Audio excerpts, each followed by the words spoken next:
Hello guys, welcome back to my new blogs, Rupa Katha blog channel. আমার চ্যানেলে তোমাদের অনেক স্বাগত। তোমরা সবাই কেমন আছো? আশা করছি ভালো আছো। আমি টুম্পা নিয়ে চলে এসেছি প্রত্যেক দিনের মতো নতুন একটা ভিডিও। তো চলো ভিডিওটা স্টার্ট করব। তবে এখন রাতের বেলা, ঠিক আছে? তার আগে বলি, যারা নতুন বন্ধু আছো আগে চ্যানেলটাকে সাবস্ক্রাইব করে পাশে থেকো, পাশে রাখা বেল আইকনটা প্রেস করে দিও, যাতে নেক্সট ভিডিও আপলোড করার সাথে সাথে তোমাদের কাছে নোটিফিকেশানটা পৌঁছে যায়। তো চলো ভিডিওটা স্টার্ট করছি।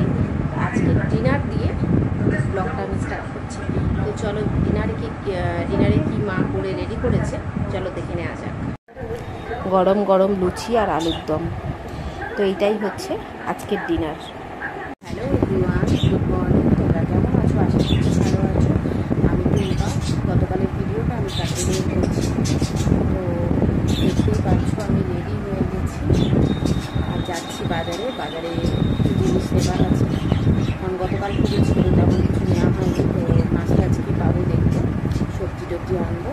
তো চলো নিয়ে এসে কথা বলবো আবার, তোমরা সাথে থাকো। তো বন্ধুরা, বাজার থেকে চলে এসেছি, রান্নাঘরেই আছি।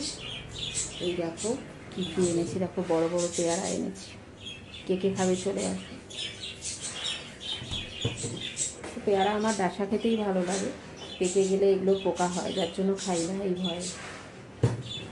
আর এদিকে রান্না মা বসিয়ে দিয়েছে, দেখো কী করে নিয়েছে। আমি বাজার যখন গেছিলাম তখন একটা তরকারি হয়ে গেছে, তো চলে দেখো।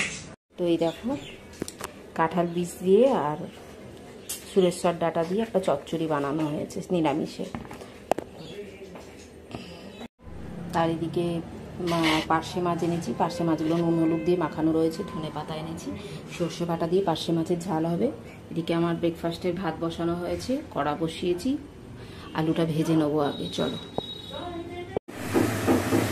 তো এইদিকে পার্শে মাছগুলো ভাজা হয়ে গেছে, দেখতেই পাচ্ছ। একা আসলে ভিডিও করি তো অর্ধেক তোমাদের সাথে শেয়ার করা হয় না। যাই হোক, এইভাবেই তো কাটিয়ে দিলাম। তো যাই হোক, তোমাদের সাথে শেয়ার করছি। ভাজা হয়ে গেছে আর এদিকে মশলাটাও বানানো হচ্ছে, সর্ষে বাটা দিয়ে করছি। পার্শে মাছ সর্ষে বাটা দিয়ে খুবই ভালো লাগে।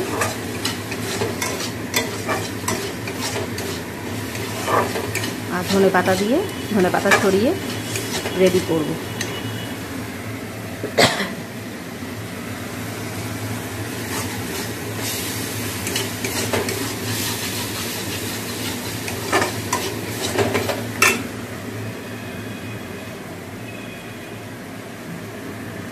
আমি চাইবো তোমরা আমার একটু পাশে থাকো, কারণ তোমরা সবটাই বুঝতে পারো যে আমার ব্লগ দিতে খুবই অসুবিধা হয়। তাও কিন্তু আমি চেষ্টা করি দুই একদিন ছাড়া তোমাদের সাথে আমার লাইফস্টাইলটা শেয়ার করার। তো তোমরা প্লিজ সবাই পাশে থেকো, সাথে থেকো।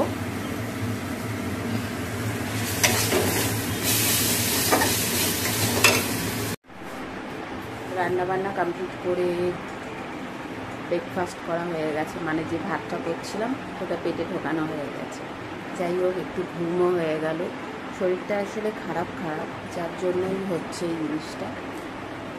রিপোর্টটা বেরোনোর পরে আমার সত্যি মনটা খুব খারাপ হয়ে গেছে। আর একটু যে ভেঙে পড়িনি তা না, ভেঙেও পড়েছি যে কি হবে না হবে। বিশেষ করে আমার দৈনন্দিন জীবনটা একটু অন্যরকম, সকলের মতন স্বাভাবিক না।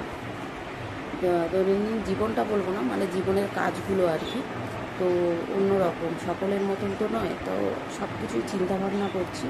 যাই হোক, এইভাবেই এগিয়ে যাচ্ছি। তো একটু ঘুমিয়ে নিয়েছিলাম, দেখতে পাচ্ছ চোখগুলো সব ফুলে গেছে। তো এবার যাবো একটু চান করতে, মানে একটু না, ভালো করেই চান করতে যাবো। চান টান করে এসে পুজো করবো। তোমরা সাথে থাকো আর অবশ্যই অনেক অনেক ভালোবাসা দিও। তো বন্ধুরা, সমস্ত খাওয়া দাওয়া কমপ্লিট হয়ে গেছে। যেহেতু আগে ঘুমিয়েছিলাম, এখন আর ঘুমাবো না, এখন বেশ কিছু কাজ আছে ঘরে। আর সবথেকে বড় ব্যাপার, বেরোনোর কথা ছিল, কিন্তু এত বৃষ্টি হচ্ছে। বৃষ্টিটা হচ্ছে কি বলতো, একবারে ঝমঝম করে হচ্ছে না, একটু একটু করে পিটি করে পড়ছে।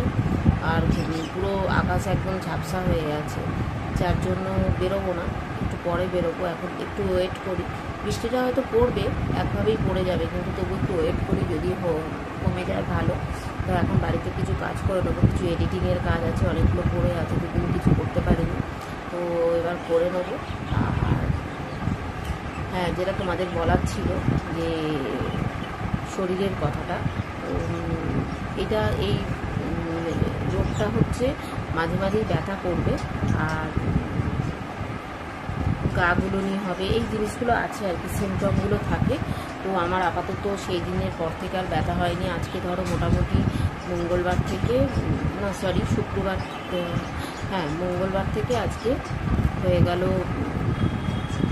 শুক্রবার, মানে গত মঙ্গলবার থেকে মঙ্গলবার আবার আজকে শুক্রবার হয়ে গেল, 10-12 দিন হয়ে গেল, কিন্তু ব্যথা ট্যাথা কিছু করেনি। তো হালকা হালকা রয়েছে, কিন্তু সেই ব্যথা যে সেই দিনকে যে পরিমাণ সারা রাত আমি ব্যথা অনুভব করেছিলাম সেই ব্যথা করেনি। তবে এটা কিছু কিছু সলিউশন করতে হবে, সেটা অপারেশন হোক বা যাই হোক, এখনও কিছু চিন্তা করে উঠতে পারিনি, তবে খুব তাড়াতাড়ি করে নিতে হবে, কারণ শরীরটা ঠিক সুস্থ বোধ করছি না। আর তার থেকে বড় কথা, আমার আমি যে কর্মজীবনে, যে দৈনন্দিন কর্মজীবনে যে রয়েছি, এই কাজটা থেকেও আমার কিছু ব্রেক হয়ে যাচ্ছে,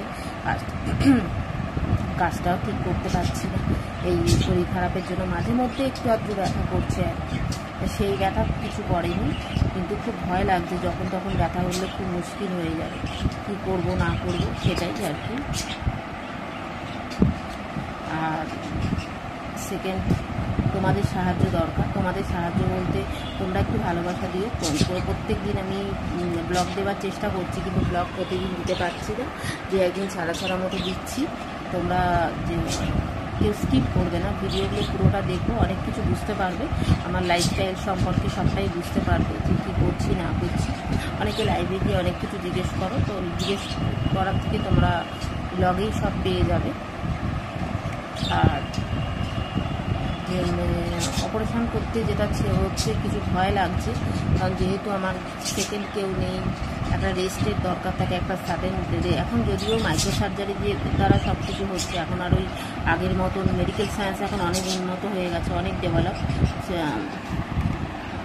এখন মাইক্রো সার্জারি যারা হয়, অনেক মেশিন উন্নত হয়ে গেছে। তো যাই হোক, কিন্তু তাহলেও একটা রেস্টের তো মিনিমাম একটা রেস্ট দরকার লাগে, আমি যেটুকু জানি, সেই জন্য আর কি। তো একটু চিন্তাভাবনা করছি, কি হবে না হবে বুঝতে পারছি না। স্যার তো রেফার করেই দিয়েছে একটা ডাক্তারের কাছে, উনি সার্জেন্ট আছেন। তো দেখা যাক কী হয় না হয়, সবটাই তোমাদের সাথে শেয়ার করবো, কী হবে না হবে। ওইটা নিয়ে আমার মাও খুব চিন্তায় আছে, আমিও চিন্তায় আছি যে কী করবো। তো চলো, আজকের মতো ভিডিওটা এখানেই শেষ করছি। প্রতিদিন একটু করে আপডেট দেবো তোমাদের। ভিডিওটা আজকের মতো শেষ করলাম। তোমরা সবাই ভালো থেকো, সুস্থ থেকো, আর লাইভটা প্রতিদিন জয়েন করো, এটা আমার রিকোয়েস্ট রইল। ভিডিওগুলোতে কমেন্ট শেয়ার করবে, লাইক কমেন্ট। তো চলো, আজকের মতো ভিডিওটা এখানে টাটা।